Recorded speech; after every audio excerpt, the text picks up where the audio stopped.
karantena commission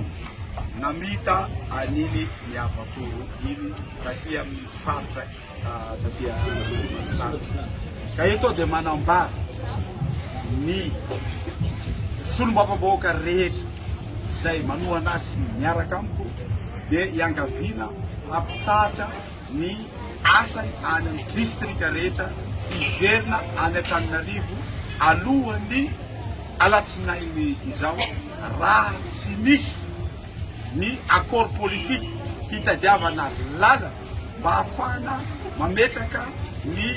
fifidianana weekend rehetra fifidianana madio ary ambarako hoe fa ny tenako sy tenana generation iaiko sy ny solombavaboaka rehetra miaraka aminy dia manoana hatsany ny rehetra fitadiava-baolana ataony ireo candidat raika ambin'ny folo